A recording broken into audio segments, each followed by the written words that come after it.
Hello everyone, welcome to S UPPSC. मेरा नाम वंदना सिंह है। इस वीडियो में हम यूपीपीएससी 2021 के लिए मिनी टेस्ट नंबर 14 डिस्कस करेंगे। बेसिकली ये कंप्लीट कोर्स है, test series and current affair course है। ये 3 कोर्सेज हैं। आप जो है इसको ज्वाइन कर सकते हैं और इस नंबर पे आप व्हाट्सएप करके इसको ज्वाइन कर सकते हैं। और जो टेस्ट सीरीज है वो आपकी 9 सितंबर से स्टार्ट हो रही है। और बेसिकली जो 2020 का कोर्स था उससे डायरेक्ट 70 क्वेश्चन आए थे। आप नीचे पीडीएफ होगी, वहाँ इसको वेरीफाई कर सकते हैं। चलिए हम अपना टेस्ट स्टार्ट करते हैं। तो पहला क्वेश्चन हमारा, चूज द करेक्ट। तो यहाँ आपको 2 स्टेटमेंट गिवन है, आपको बताना है कौन सा सही है। पहला, India achieved 4th global position in solar power deployment. Second, it is recently surpass Italy. तो इसका आंसर क्या है? तो इसका आंसर है आंसर बी, 2 ओनली। तो पहला स्टेटमेंट गलत है, दूसरा सही है। तो पहला स्टेटमेंट क्या है कि इंडिया की जो है वो 5th ग्लोबल पोजीशन है। 5th ग्लोबल पोजीशन है सोलर पावर डिप्लॉयमेंट में, और इंडिया ने जो है इटली को सरपास कर दिया है। तो मतलब इटली जो है वो पहले 5th पोजीशन पे था, लेकिन अब वो 6th पे हो गया है। इंडिया इस समय 5th पोजीशन पे है। तो इसका आंसर होगा आंसर बी, 2 ओनली। तो इंडिया की जो रैंक है वो 5th है सोलर पावर डिप्लॉयमेंट में। नेक्स्ट क्वेश्चन है, India's east coast economic corridor from. तो ये India east coast economic corridor जो है वो कहाँ से एक्सटेंड करता है? तो इसका आंसर क्या है?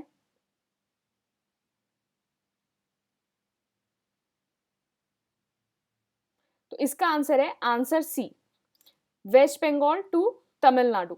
तो इंडिया का जो ईस्ट कोस्ट इकोनॉमिक कॉरिडोर है वो बेसिकली एक्सटेंड करता है आपका वेस्ट बंगाल से लेके तमिलनाडु में। तो वेस्ट बंगाल में कहाँ से? कोलकाता से लेके कन्याकुमारी तक ये जो है वो एक्सटेंड करता है। और इसकी जो लेंथ है, इस कॉरिडोर की लेंथ है वो है 2500 किलोमीटर। 2500 किलोमीटर है। और इसको जो फंड किया है वो by Asian development bank, ADB ने जो है वो इसको फंड किया है। तो बेसिकली वेस्ट बंगाल से लेके तमिलनाडु तक है ईस्ट कोस्ट इकोनॉमिक कॉरिडोर।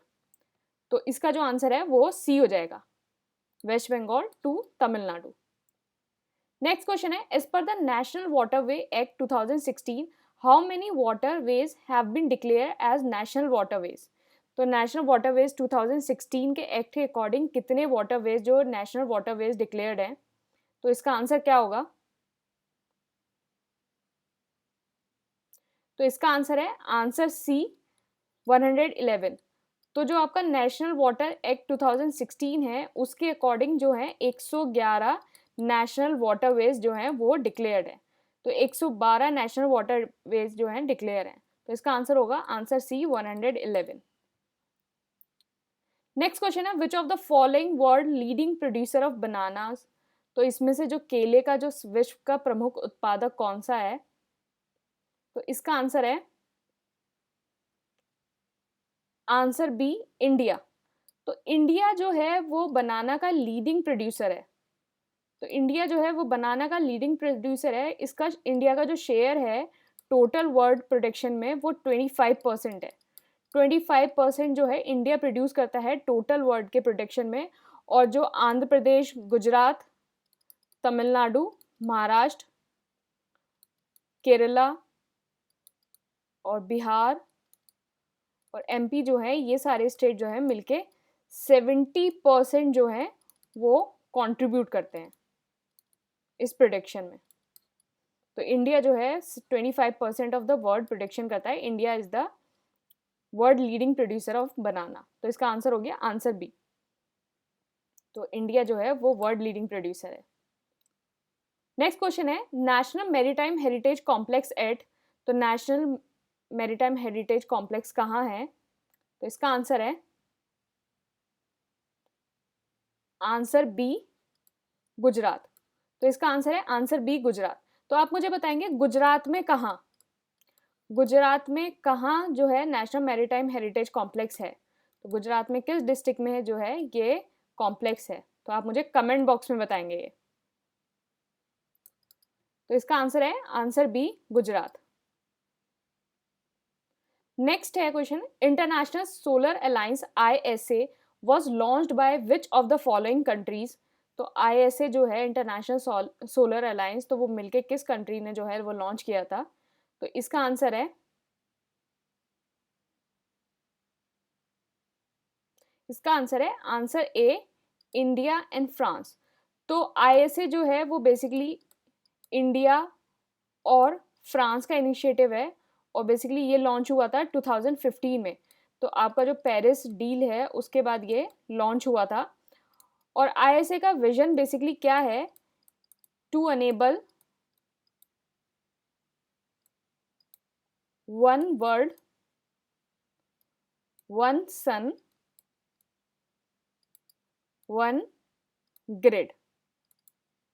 तो ये इसका विजन है ISA का, और ये 2015 में जो है लॉन्च हुआ था बाय इंडिया एंड फ्रांस ने मिलके जो है वो उसको लॉन्च किया था। तो इसका है answer, answer A. Next question है, which of the following country top the world competitiveness year book. तो कौन सी कंट्री ने जो है वर्ल्ड कॉम्पिटिटिवनेस ईयर बुक जो है उसको टॉप किया है। तो इसका आंसर है आंसर बी, स्विट्जरलैंड। तो स्विट्जरलैंड ने टॉप किया है। तो बेसिकली आपकी जो टॉप 3 कंट्रीज हैं वो है, सबसे नंबर है स्विट्जरलैंड, फिर उसके बाद स्वीडन, फिर डेनमार्क। तो ये आपकी टॉप 3 कंट्री है। और जो आपका वो वर्ल्ड कॉम्पिटिटिवनेस ईयर बुक है वो जो कंपाइल करता है वो करता है IMD। IMD का मतलब क्या है, इंस्टीट्यूट फॉर मैनेजमेंट डेवलपमेंट। और इंडिया की जो इस बार रैंक है वो है 43। तो इंडिया की जो है वो 43rd रैंक है। तो आप इसको यहाँ ध्यान रखेंगे, इंडिया की 43rd रैंक है, टॉप स्विट्जरलैंड ने किया है, और इंस्टीट्यूट फॉर मैनेजमेंट डेवलपमेंट जो है वो इसको कंपाइल करता है। तो इसका आंसर है आंसर बी, स्विट्जरलैंड। स्विट्जरलैंड की फर्स्ट रैंक है और इंडिया की 43rd है। नेक्स्ट क्वेश्चन है, which of the following waterway is the longest waterway in India. तो इसमें से कौन सा वाटरवे है जो इंडिया का जो सबसे ज्यादा लॉन्गेस्ट वाटरवे है। तो इसका आंसर है आंसर ए, नेशनल वाटरवे 1। तो नेशनल वाटरवे 1 जो है वो लॉन्गेस्ट वाटरवे है इंडिया का, लॉन्गेस्ट वाटरवे है इंडिया का। ये आपका जाता है गंगा, भागीरथी, हुगली रिवर सिस्टम। मतलब बेसिकली आपका जो है प्रयागराज से आपका हाल्दिया तक ये एक्सटेंड होता है, और इसकी जो लेंथ है वो है 1620 किलोमीटर। 1620 जो किलोमीटर की लेंथ का ये नेशनल वाटरवे है, और ये लॉन्गेस्ट वाटरवे है इंडिया का, इंडिया का लॉन्गेस्ट वाटरवे है। तो बेसिकली जो आपके इंडिया में है वो जो इनलैंड जो नेविगेबल वाटरवे है वो 14,500 किलोमीटर का है, जिसके अंदर आपके रिवर्स आ गया, कैनाल्स आ गया, बैक वाटर हो गया। तो मतलब जितना भी पूरा मतलब आप नेविगेशन जिसमें कर सकते हैं वो 14,500 किलोमीटर का है। इसमें आपके कैनाल्स आ गए, बैक वाटर और क्रीक्स, मतलब जितना भी सारा नेविगेशन के लिए कर सकते हैं वो 14,500 किलोमीटर का है। और ये जो नेशनल वाटरवे 1 है वो सबसे लॉन्गेस्ट वाटरवे है, 1620 किलोमीटर का। अब इसमें हम कुछ देख लेते हैं, कुछ इंपॉर्टेंट नेशनल वाटरवे देख लेते हैं। तो ये जो टोटल लेंथ है ये इन 6 की लिखी हुई है, अदरवाइज ये है 14,1500 किलोमीटर। तो जो नेशनल वाटरवे है वो डिक्लेयर्ड है 111। तो अभी हमने पहले ही क्वेश्चन किया था ना, 111 नेशनल वाटरवे जो है नेशनल वाटरवे एक्ट के अकॉर्डिंग 111 नेशनल वाटरवे डिक्लेयर्ड है, और इसकी जो नेविगेबल जो लेंथ है वो 14,500 किलोमीटर है। तो आपका जो नेशनल वाटरवे 1 है वो बेसिकली गंगा है, वो हल्दिया से इलाहाबाद जाता है, 1620 किलोमीटर उसकी जो है वो लेंथ है। फिर उसके बाद नेशनल वाटरवे जो है वो ब्रह्मपुत्र है, वो धुबरी और सादिया को एक्सटेंड करता है। इसके अंदर जो स्टेट्स सब होते हैं वो असम, वेस्ट बंगाल, अरुणाचल प्रदेश और मेघालय। एंड फिर उसके बाद आ गया आपका नेशनल वाटरवे 3, ये आपका वेस्ट कोस्ट कैनाल वाटरवे है, और ये जो है कोलम से कोट्टुपुरम जो है वो एक्सटेंड करता है 205 किलोमीटर का, और इसमें जो है सिंगल स्टेट सर्व होता है। तो आप यहाँ ध्यान रखेंगे नेशनल वाटरवे 3 में जो है सिंगल स्टेट सर्व होता है वो होता है केरला। फिर उसके बाद नेशनल वाटरवे 4 है, ये गोदावरी कृष्णा कैनाल है, ये कनाडा से पुदुचेरी है, और इसके अंदर जो स्टेट सर्व होते हैं वो आंध्र प्रदेश हो गया, तमिलनाडु हो गया, और यूनियन टेरिटरी ऑफ पुदुचेरी। तो इसमें 2 स्टेट हैं और एक पुदुचेरी है।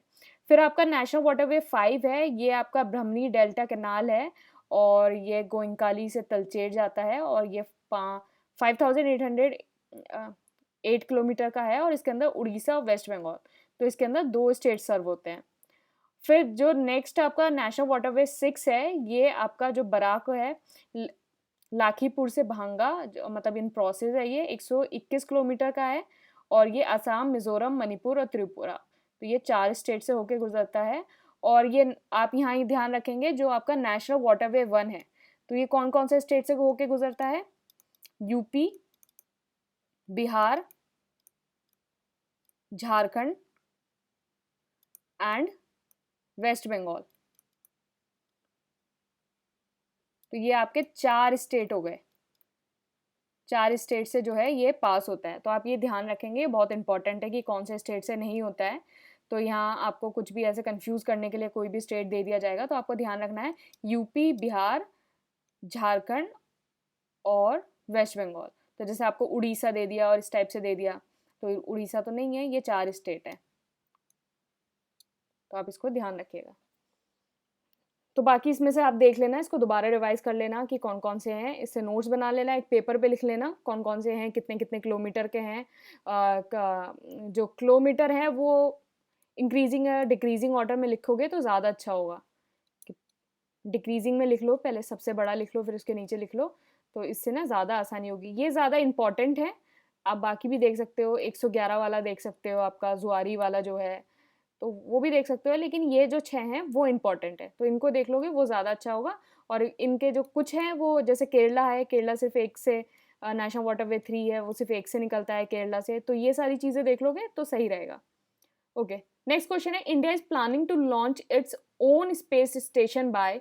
तो इंडिया जो है वो प्लान कर रहा है कि वो अपना जो खुद का जो है स्पेस स्टेशन लॉन्च करे बाय, तो इसका आंसर है,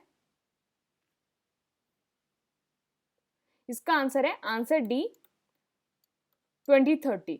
तो इंडिया जो है वो प्लान कर रहा है कि वो जो अपना स्पेस स्टेशन जो है वो लॉन्च करेगा 2030 तक। तो अभी जो है सिर्फ एक अकेला ओनली स्पेस स्टेशन है जो ऑर्बिट में, only space station in orbit, वो है इंटरनेशनल स्पेस स्टेशन, ISS। तो ये बेसिकली कंप्राइजेज है 5 पार्टिसिपेटिंग स्पेस एजेंसी। तो इसके अंदर जो है 5 स्पेस एजेंसी जो हैं वो पार्टिसिपेट करती हैं। तो पहली हो गई आपकी नासा, तो नासा हो गई आपकी USA की।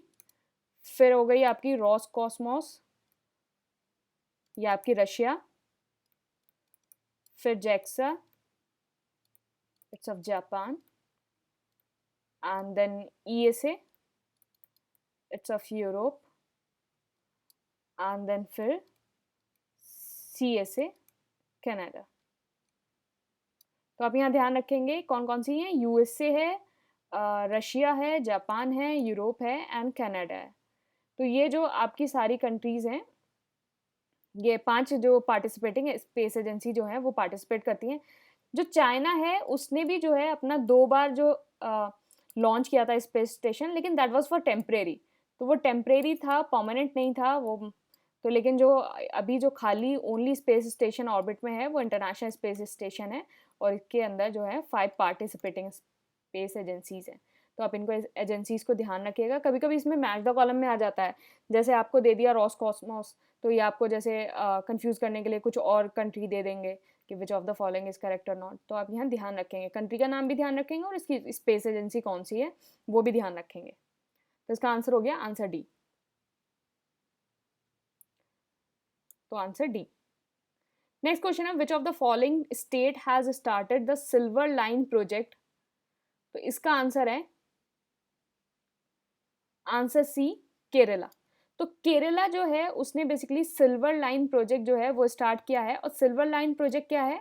It's a semi high speed railway project. तो ये एक semi high speed railway project है सिल्वर लाइन प्रोजेक्ट। और ये आपका जो कनेक्ट करेगा वो केरला के नॉर्थ एंड से लेके साउथ एंड को कनेक्ट करेगा। तो केरला का जो नॉर्थ एंड जो है कनेक्ट होगा वो कैसरगौड जो होगा, और साउथ एंड जो कनेक्ट होगा वो होगा थिरुवनंतपुरम। थिरुवनंतपुरम, दिस इज केरला's capital which is in south। तो बेसिकली जो आप केरला को देखेंगे तो यहाँ इस तरह से ये जो है हाई स्पीड बनेगा, और यहाँ इधर नॉर्थ की साइड कैसरगौड है और फिर ये साउथ की साइड जो है त्रिवंतापुरम है। तो यहाँ से ये जो है हाई स्पीड रेल जो है कनेक्ट होगी। तो सिल्वर लाइन प्रोजेक्ट जो है वो केरला का है। तो इसका आंसर है आंसर सी। नेक्स्ट क्वेश्चन है what day to combat desertification and drought observed on. तो व्हाट डे जो है to combat desertification and drought जो है वो ऑब्जर्व कब होता है?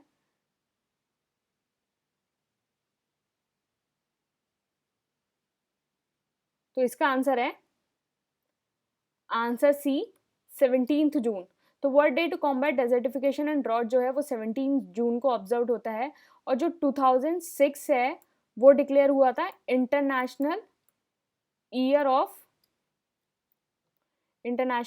Of desert and desertification, international year of desert and desertification. और इस बार की जो world day of to combat desertification and drought जो है उसकी जो थीम है 2021 की वो है restoration, land recovery, we build back better with healthy land. तो ये इसकी जो है वो थीम है। अच्छा, अब यहाँ कुछ लोग हिंदी मीडियम वाले भी इसको देख रहे होंगे, तो वो सोचेंगे कि ये तो मैम ने इंग्लिश में थीम लिख दी, हम इसको कैसे याद करें। तो मेरा आपको एक सजेशन है कि जो थीम है वो हमेशा इंग्लिश में ही याद करिए। देखो पता है क्या होता है इंग्लिश में याद करने का, क्या मेरा क्या वो है मोटिव है। तो जो आप थीम है उसको इंग्लिश में इसलिए याद करिए क्योंकि क्या होता है ना कि जैसे ये आपने थीम पढ़ी तो दिस इज यूनिवर्सल। मतलब आपको हर बुक में आपको जो है एवरी बुक आपको ये थीम ही मिलेगी। लेकिन जैसे आपने कहीं से मैगजीन से पढ़ा या कुछ पढ़ा तो मैगजीन में क्या है इस थीम का ट्रांसलेशन होगा, इस थीम का ट्रांसलेशन होगा टू हिंदी, और फिर एक ट्रांसलेशन जो है वो कमीशन करेगा हिंदी में। तो क्या हो सकता है कि जो मैगजीन का जो ट्रांसलेशन हो रहा है और जो कमीशन कर रहा है वो कभी कभी डिफर कर सकता है, वो डिफर कर सकता है। लेकिन जो इंग्लिश में है वो तो यूनिवर्सल रहेगा। इंग्लिश वाला कमीशन भी यही चीज़ यूज़ करेगा और मैगजीन भी यही चीज़ करेगी। लेकिन जब ट्रांसलेशन करते हैं तो वो कुछ लोग गूगल ट्रांसलेट यूज़ करते हैं, कुछ लोग कहीं को से यूज़ करते हैं, तो वो जो है कभी कभी ट्रांसलेशन में जो है वो डिफरेंस आ जाता है। तो मेरा आपको सजेशन है जो थीम है वो हमेशा इंग्लिश में याद करिए। कोशिश करिए कि वो इंग्लिश में ही याद हो, कोई भी हिंट बना लो, कुछ भी ट्रिक बना लो, तो लेकिन वो हमेशा इंग्लिश में ही याद करने की कोशिश करो, तो आपको ज़्यादा आसानी रहेगी। मतलब गलत होने के चांसेस जो है वो थोड़े कम हो जाएंगे, मतलब आप डाउट में नहीं रहेंगे। तो इसका आंसर ए है, ओ सॉरी इसका आंसर सी है 17 जून। ओके, नेक्स्ट क्वेश्चन है the ministry of culture on 18 June has organised a programme to observe the flag Satyagraha in. तो मिनिस्ट्री ऑफ कल्चर ने जो है एक प्रोग्राम ऑर्गेनाइज करा था फ्लैग सत्याग्रह ऑब्जर्व करने के लिए, और वो कहाँ हुआ था? तो इसका आंसर है आंसर डी जबलपुर। तो ये जबलपुर में हुआ था। तो इसका हो गया आंसर डी। ओके, तो नेक्स्ट क्वेश्चन है चूज द करेक्ट। तो यहाँ आपको दो स्टेटमेंट गिवन है। First, June 21 this day is refer to as the summer solstice. Two, it occurs when the sun is directly over the equator. तो इसका answer क्या है?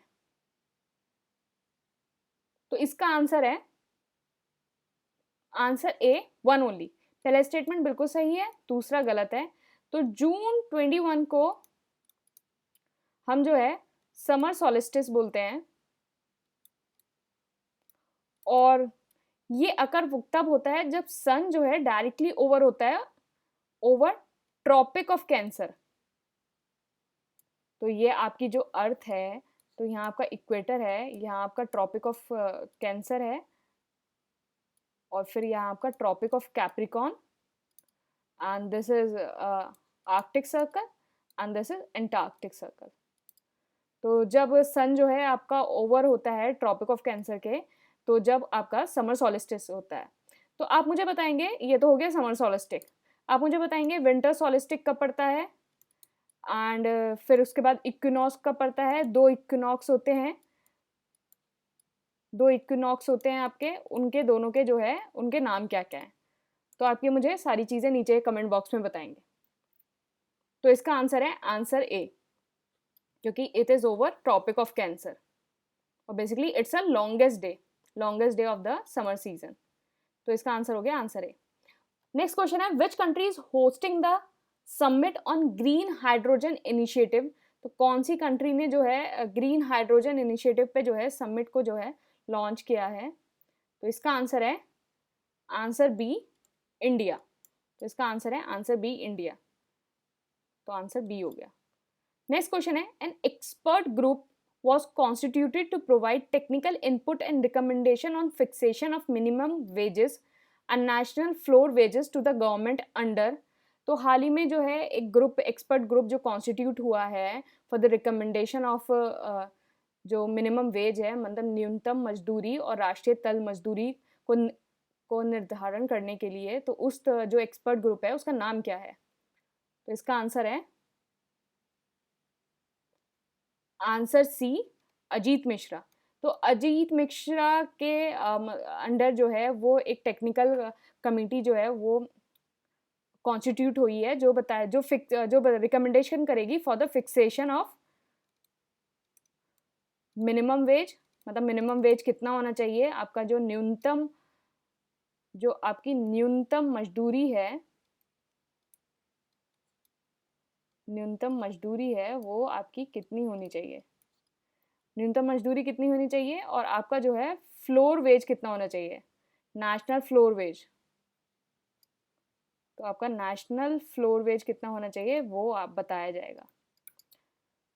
तो इसका आंसर है answer C, Ajit Mishra. Okay, next question है, a bio fortified variety of rice CR Dhan 315 has access of. तो अभी आईकार ने जो है एक राइस की वैरायटी बनाई है, राइस CR धन 315, और बेसिकली इसमें इस वैरायटी में क्या चीज़ एक्सेस में है। तो इसका आंसर है आंसर बी, जिंक। तो बेसिकली ये जो है जो आपका CR धन 31 राइस है, ये बायो फोर्टिफाइड राइस है, और इसके अंदर जो आपके न्यूट्रिएंट जो आपको मिलेगा, जो फोर्टिफिकेशन हुआ है वो जिंक का हुआ है। तो इसका आंसर हो गया आंसर बी, जिंक। नेक्स्ट है आपका, in unit 4 joint exercise conducted in. तो इन यूनिट 4 जो जॉइंट एक्सरसाइज है, नेवल एक्सरसाइज, वो कहाँ कंडक्ट हुई है? तो इसका आंसर है answer C, gulf of Aden. तो गल्फ ऑफ एडन में जो है बेसिकली इन यूनिट 4 जो जॉइंट नेवल एक्सरसाइज है वो कंडक्ट हुई है, और ये एक्सरसाइज जो कंडक्ट हुई है वो Indian navy and European union naval force, इनके बीच में हुई है। तो इंडियन नेवी का आ गया IN, और यूरोपियन यूनियन नेवल फोर्स का आ गया UANAFOR। तो इन यूनिट 4, तो ये जो गल्फ ऑफ एडन में हुई है ये एक्सरसाइज। तो आप मैप में देख लेते हैं गल्फ ऑफ एडन का है, तो ये गल्फ ऑफ एडन है।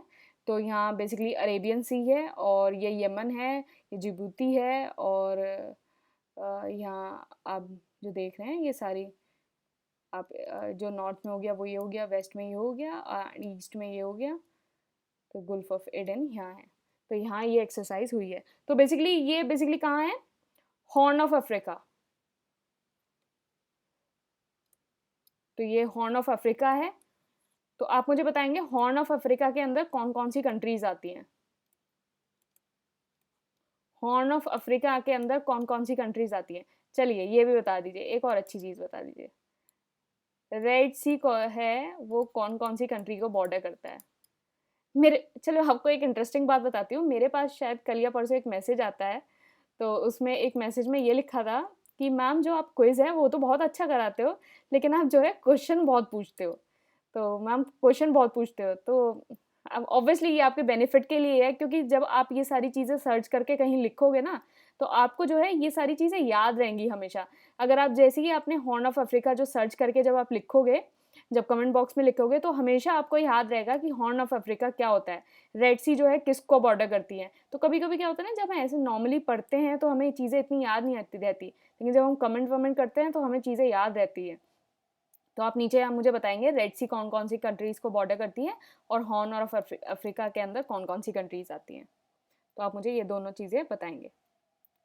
ओके, नेक्स्ट क्वेश्चन है, which article states that Parliament may by law constitute a high court for a union territory or declare any high court in such territory to be the high court for all or any of the purpose of this constitution। तो किस अनुच्छेद में कहा गया है कि संसद द्वारा एक केंद्र शासित प्रदेश के लिए एक उच्च न्यायालय का गठन कर सकती है, या इस संविधान के सभी या किसी भी उद्देश्य के लिए किसी भी क्षेत्र में किसी भी न्यायालय को उच्च न्यायालय घोषित किया जा सकता है। तो मतलब बेसिकली इसका मतलब यह है, किस आर्टिकल में ये कहा गया है कि जो यूनियन है उसका एक हाई कोर्ट डिक्लेयर हो सकता है, या फिर किसी भी ऐसी टेरिटरी है, किसी भी ऐसे स्टेट का जो हाई कोर्ट है वो उसके लिए जो है वो उस पर्पस के लिए यूज़ कर सकते हैं। तो ये किस आर्टिकल में कहा गया है। तो इसका आंसर है आंसर डी, आर्टिकल 241। तो आर्टिकल जो है 241 में कहा गया है। अच्छा अब बताइए मुझे, जो लक्षद्वीप है तो वो उसके जो जो उसका जो जुरिस्डिक्शन है वो कौन से वाले हाई कोर्ट में पड़ता है, लक्षद्वीप का। तो आप मुझे बताइए, नीचे कमेंट बॉक्स में बताइए किस में पड़ता है। तो इसका है answer D. Okay, next question है, choose the correct one. Delimitation commission have 3 members. 2, chief election commissioner is the chairperson of the commission. तो इसका आंसर क्या होगा। तो इसका आंसर है आंसर ए, 1 ओनली। तो पहला स्टेटमेंट बिल्कुल सही है, दूसरा गलत है, क्योंकि जो आपकी डिलिमिटेशन कमीशन है उसके 3 मेंबर्स होते हैं। बिल्कुल सही, 3 मेंबर्स होते हैं।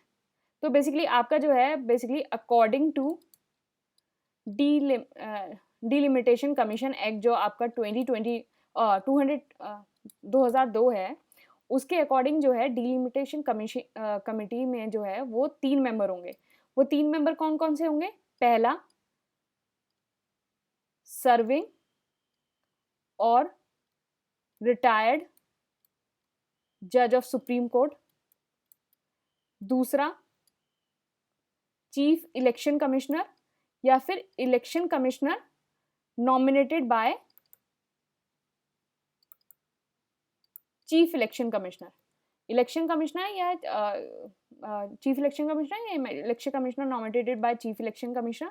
और तीसरा हो गया स्टेट इलेक्शन कमिश्नर, मतलब जिस स्टेट में जो डिलिमिटेशन कमीशन हो रही है उसका जो है इलेक्शन कमिश्नर जो है ये इसका एक्स ऑफिशियो जो है मेंबर रहेगा।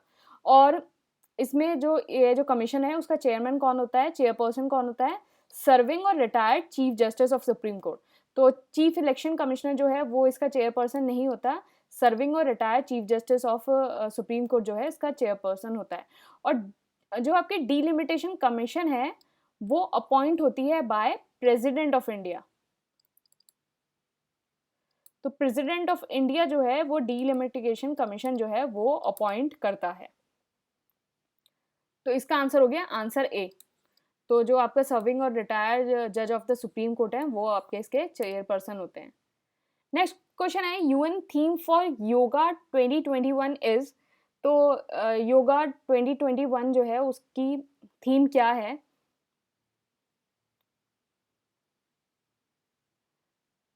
तो इसका आंसर है answer B, yoga for wellbeing. तो इसकी थीम है योगा फॉर वेलबींग। तो आप मुझे बताएंगे योगा डे कब सेलिब्रेट होता है? योगा डे कब सेलिब्रेट होता है? Month is June. Tell me the date. तो योगा डे कब सेलिब्रेट होता है मुझे बताएंगे। तो इसका आंसर है answer B, yoga for wellbeing. Next question है choose the correct regarding national food security act 2013। 1. Meals to children up to 14 years of age. It provides meals to children up to 14 years of age. 2. Maternity benefit of not less than 5,000 to pregnant women and lactating mothers during pregnancy. तो इसका answer क्या होगा?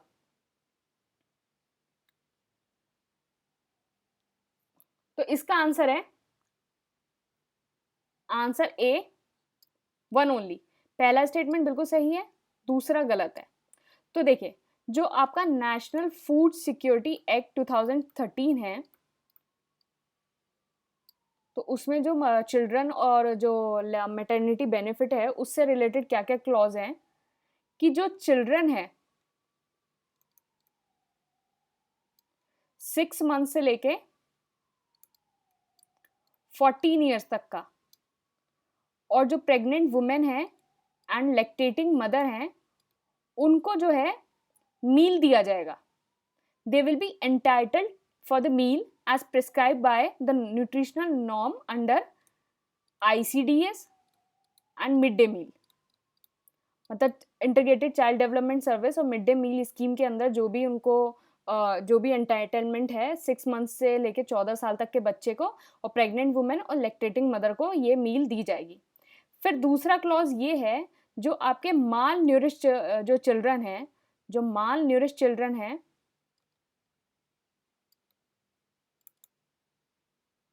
Up to as of 6 उनको high nutrition provide किया जाएगा। 6 साल तक के बच्चों को हाई न्यूट्रिशन प्रोवाइड किया जाएगा। 6 से 5 मंथ के लिए जो भी ICDS और MDM के अंदर जो न्यूट्रिशनल एंटाइटलमेंट है उनको वो दिया जाएगा। और जो आपकी प्रेग्नेंट वुमेन हैं और लैक्टेटिंग मदर हैं उनको मैटरनिटी बेनिफिट दिया जाएगा ऑफ ₹6,000 ये उनको मैटरनिटी बेनिफिट दिया जाएगा। तो ये कुछ मतलब जो नेशनल फूड सिक्योरिटी एक्ट के अंदर जो क्लॉज हैं रिलेटिंग टू चिल्ड्रन और मैटरनिटी बेनिफिट और प्रेग्नेंट वुमेन से रिलेटेड, तो आप यहाँ इसको देख लीजिएगा। तो इसका जो आंसर है वो ए है। ये 14 ईयर्स तक का बिल्कुल सही है, लेकिन यहाँ ये 6,000 होगा। तो इसका आंसर हो गया आंसर ए। नेक्स्ट क्वेश्चन है which of the following article provide the parliament enact a delimitation act after every census. तो इसमें से कौन सा आर्टिकल जो प्रोवाइड करता है कि पार्लियामेंट इनेक्ट करे एक डीलिमिटेशन एक्ट को आफ्टर एवरी सेंसस? तो इसका आंसर है आंसर सी, 82। तो 82 talks about that parliament enact a delimitation act after every census. तो it's talk about the parliament delimitation act after every census. और जो आर्टिकल 170 है उसमें भी जो है उसमें स्टेट के बारे में बात की गई है। आर्टिकल 172 जो आर्टिकल 82 है वो तो उसमें पार्लियामेंट के बारे में बात की गई, एंड आर्टिकल 170 में स्टेट के बारे में बात की गई है कि जो आपका स्टेट है वो आपका डिवाइड होगा टेरिटोरियल कॉन्स्टिट्यूएंसीज में। आपका स्टेट जो है डिवाइड होगा टेरिटोरियल कॉन्स्टिट्यूएंसीज में as per the delimitation act after every census. मतलब हर सेंसस के होने के बाद जो आपका जो डीलिमिटेशन एक्ट जो है, जो भी अमेंड होगा उसके बेसिस पे जो है आपका स्टेट जो है टेरिटोरियल कॉन्स्टिट्यूएंसीज में डिवाइड होगा। तो ये है आपका article 170 which talks about the state, and article 82 it's talk about the parliament enact delimitation act after every census. तो just remember two articles here, article 82 and article 70। तो इन दोनों के जो है याद रखने की कोशिश करिएगा। 82 तो इज़ वेरी इंपॉर्टेंट, और 170 एक बार आप भूल भी जाओ तो 82 तो बिल्कुल भी मत भूलना, इट्स वेरी इंपॉर्टेंट। तो आर्टिकल ये हो गया 82। तो इसका आंसर हो गया answer C. Okay, next question है United Nation land for life award awarded to. तो United Nation land for life award है वो किसको अवार्ड हुआ है? तो इसका आंसर है आंसर डी, श्याम सुंदर ज्ञानी। तो श्याम सुंदर ज्ञानी को जो है United Nation land for life award है वो अवार्ड हुआ है। और बेसिकली ये अवार्ड कौन देता है? UNCCD। तो यूनाइटेड नेशन कॉम्बैट डेजर्टिफिकेशन, ये इसको बेसिकली अवार्ड देता है United Nation land for life award. तो ये श्याम सुंदर ज्ञानी को दिया गया है इस बार का। और बेसिकली जो इनसे रिलेटेड आपको 2-3 चीज़ें याद रखनी हैं। ये एक राजस्थान बेस्ड जो है क्लाइमेट एक्टिविस्ट हैं, और इन्होंने इस बार का United Nation land for life award जीता है। और इनको मिला है, जो इन कंसेप्ट जो था इनका वो कंसेप्ट था फैमिलियल फॉरेस्ट्री। फैमिलियल फॉरेस्ट्री के लिए मिला है। तो फैमिलियल फॉरेस्ट्री का मतलब क्या है कि जैसे भी आप अपने जो ट्री है उसकी केयर करते हैं, तो वो जो आपकी जो केयर है, जो आपकी ट्री और एनवायरनमेंट की केयर करते हैं, तो उसको अपनी फैमिली तक ट्रांसफ़र करना है। कि मतलब जो जो आपका ट्री है वो आपकी फैमिली का इंटीग्रल पार्ट बन जाए। तो you have to transfer that the care of the tree and the environment in the family. तो ये जो है आपका फैमिलियल फॉरेस्ट्री जो है वो इससे रिलेटेड है। और ये आपका पहली बार जो लॉन्च हुआ था UNCCD का, जब कॉन्फ्रेंस ऑफ पार्टी 10 हुई थी 2011 में, तब ये लॉन्च हुआ था। तो इस बार की जो थीम है वो है healthy land, healthy life, healthy land and healthy life. तो इस बार की ये थीम है। तो इस बार का अवार्ड जो मिला है श्याम सुंदर ज्ञानी को मिला है। बेसिकली ये राजस्थान के जो है क्लाइमेट एक्टिविस्ट हैं फॉर फैमिलियल फॉरेस्ट्री कंसेप्ट। तो this is a environment conservation concept familial forestry. तो इसके लिए इन्हें मिला है। तो इसका आंसर हो गया आंसर डी। तो ये टेलीग्राम चैनल है, यहाँ मैं रोज़ फ्री डेली कोई जो है वो अपडेट करती हूँ, और जितने भी आपके इंपॉर्टेंट टॉपिक्स और मार्क बूस्ट सर जो टॉपिक्स हैं वो सारे जो हैं यहाँ शेयर होंगे। और आप ऐसे ही वीडियो के लिए मुझसे यूट्यूब पे जुड़े रहिए। Thank you and all the best.